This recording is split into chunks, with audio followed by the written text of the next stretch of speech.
জুলাই আন্দোলন যারা করেছে, আন্দোলনকারীরাই তাদের আদর্শ থেকে বিচ্যুত হয়েছে। বহু নারী সদস্য তারা বলেছেন, পুরুষ সহকর্মী তারা হেনস্থার অপমানের শিকার হয়েছে। এই ধরনের হাজারো আন্দোলন করে কোনো লাভ হবে না, আদর্শ প্রতিষ্ঠা না হলে। না, এটা নিয়ে তো অনেক কথা হচ্ছে। বাংলাদেশ পরিবর্তন হলো কোথায়, হবে কিভাবে? এটা আদর্শ লাগে না?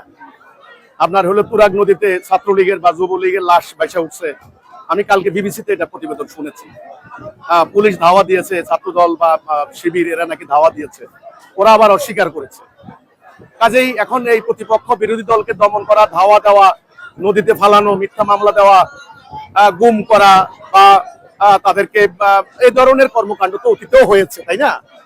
আমরা মনে করি এগুলো বন্ধ হবে না যতক্ষণ না চলমান বিদ্যমান ব্যবস্থা পরিবর্তন না করা যায়। জুলাই আন্দোলন হয়েছে, দেখেন জুলাই আন্দোলন যারা করেছে, আন্দোলনকারীরাই তাদের আদর্শ থেকে বিচ্যুত হয়েছে। তারাই বলেছেন, বহু নারী সদস্য তারা বলেছেন, পুরুষ সহকর্মী তারা হেনস্থার অপমানের শিকার হয়েছে। বহু আন্দোলনকারী তারা দুর্নীতিতে জড়িয়েছেন, চাঁদাবাজিতে জড়িয়েছেন। অনেকে হোটেলে থেকে হোটেলের ভাড়া না দিয়ে চলে গেছে, বিভিন্ন জায়গায় চাঁদাবাজি করেছেন। কাজেই দুর্নীতি, চাঁদাবাজি, মিথ্যা মামলা, আপনার গুজব রটনা করা, এগুলো তো অতীতেও হয়েছে, এখনো হচ্ছে। এই জন্য আমি বলি জুলাই আন্দোলন এটা একটা সরকারের পরিবর্তন হয়েছে, এটার কোনো মৌলিক কোনো আদর্শিক পরিবর্তন হয়নি, রাষ্ট্রের কোনো গুণগত পরিবর্তন হয়নি। এটা হবে ততক্ষণ, হবে না যতক্ষণ না আল্লাহ দেওয়া ৭০ দিনের একটা আদর্শ রাষ্ট্রীয়ভাবে কায়েম না হয়। এটা হলো আমাদের বক্তব্য।